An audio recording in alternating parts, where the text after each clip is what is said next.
Nagtuo ang Police Regional Office sa Rehiyon 12 nga ang hugtanong kooperasyon o partisipasyon sa mga motorista ang rason nganong hapsay sa karon ang pagpatuman sa mga checkpoints sa tanang entry o exit points sa rehiyon.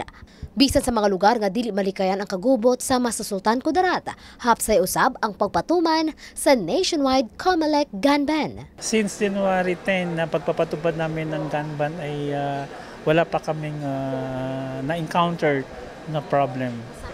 Once again, yung Bagong Bayan po Katawhay. Maga-peaceful po ang area namin. Usa sa ginamonitor karon ang Palimbang Sultan Kudarat, gumikan sa mga nauna ng kakulian nga natigayon alayon sa matud pang local group sa International Terrorist Group nga ISIS. Apan matud pa ni Palimbang Mayor Abubakar Maulana nga hapsay ang ginapatumang checkpoint sa ilang lugar. So far, mas maganda na nagkaroon ng gun ban din dahil unang-una makapag-strict ang Philippine Marines, ang Philippine National Police at na-enforce natin ang ng checkpoint.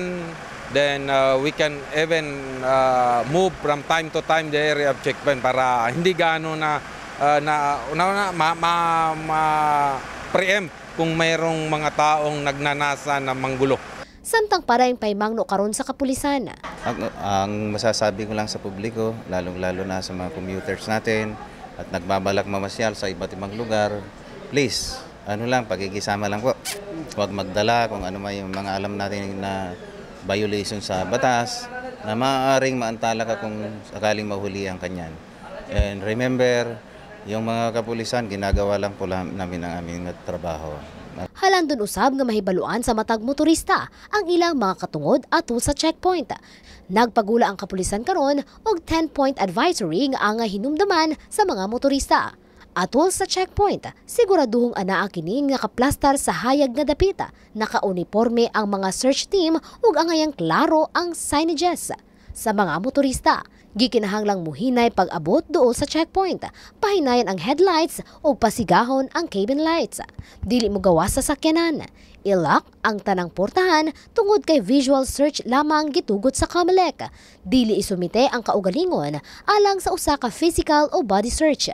Dili usab obligado ang motorista nga ablihan ang inyong mga glove compartment, trunk or bags nga anaa sa sakyanan. Ordinaryo mga pangutana lamang ang posibleng ipangutana apan ang ngayang maayo ang pagtubag sa mga pangutana. Ang ngayang kabalo ka sa imong katungod, gikinahanglan usab nga anaa ka sa insaktong panghuna-una, dili ang ngayang magpanik. Siguraduhong anaa lamang sa inyong kamot o duol kaninyo ang inyong driver's license o car registration.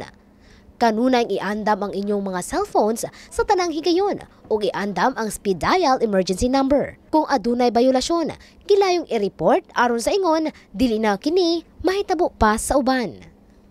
Faith Dandoy, Brigada News.